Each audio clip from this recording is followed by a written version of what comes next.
Bien, muchachos, entonces conocido las cualidades, las generalidades que vamos a conocer en la química orgánica, te presento un panorama de todo lo que analizaremos en esta nueva saga, la química orgánica. Ya hemos hablado de sus generalidades, entonces esta química orgánica la vamos a dividir en tres grandes bloques. Vamos a hablar sobre la teoría del carbono, vamos a hablar sobre los hidrocarburos y vamos a hablar sobre las funciones orgánicas.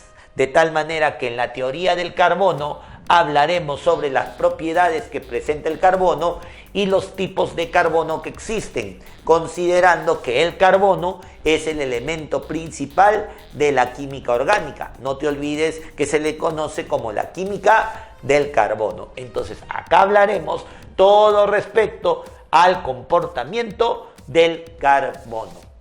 Luego, cuando hablemos sobre hidrocarburos, nos enfocaremos a la nomenclatura de los hidrocarburos, las reglas establecidas para poderlos nombrar adecuadamente y las propiedades que estos presentan, de tal manera que los hidrocarburos los dividiremos en dos bloques importantes, los alifáticos y los aromáticos.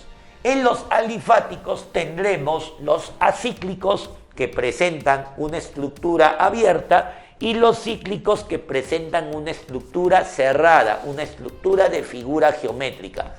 En los acíclicos, a su vez, tendremos a los alcanos, a los alquenos y a los alquinos, ¿no? Nombres que tú de repente ya en el colegio, cuando has llevado química orgánica básica, los has trabajado.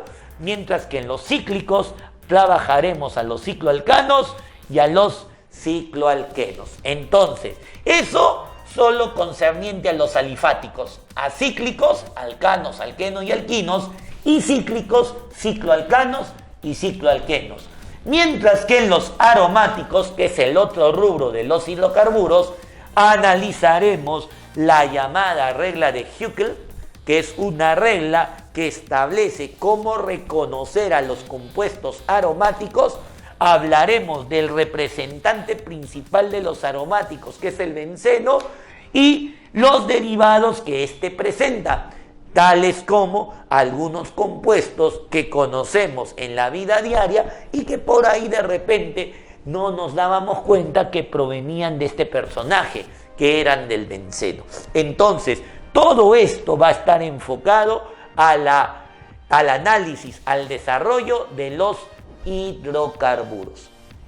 Y luego de analizar a los hidrocarburos bajo este criterio, nos tocaría analizar las funciones orgánicas. Las funciones orgánicas vienen a ser grupo de sustancias dependiendo a ciertas características y ciertas propiedades, de tal manera que analizaremos en las funciones orgánicas su nomenclatura, igual como la IUPAC establece las reglas para nombrar y las propiedades que presentan estos compuestos orgánicos. De tal manera que las funciones orgánicas las dividiremos en dos, en funciones oxigenadas y funciones nitrogenadas. Las oxigenadas, valga la redundancia, van a presentar oxígeno y tendremos a 6, los alcoholes, los éteres, las cetonas, los aldehídos, los ácidos carboxílicos y los ésteres. Estas 6 funciones representan a las oxigenadas y para ellas analizaremos su nomenclatura y sus propiedades.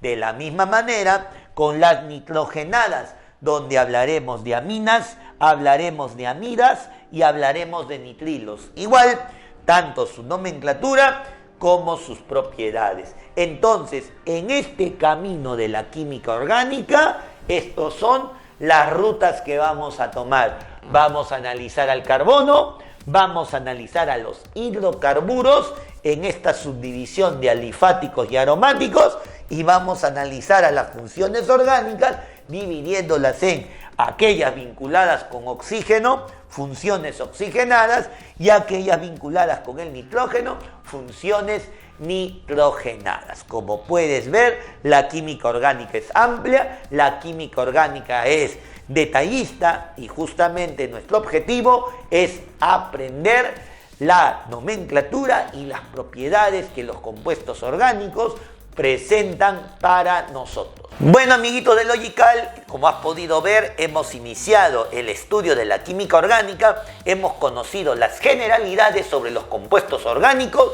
y hemos tomado un mapa visual de lo que nos espera desde hoy en adelante. Ya conocemos el origen de la química orgánica, cómo se centra bajo dos visiones, la artificial y la vitalista, y ahora nos toca entrar a profundidad sobre el estudio de los diferentes compuestos orgánicos. Así que si estás conmigo, síguenos acompañando aquí en YouTube, síguenos dándole like en la página de Facebook, que tenemos más para ti, y conmigo será hasta un nuevo capítulo donde seguiremos hablando de los compuestos orgánicos.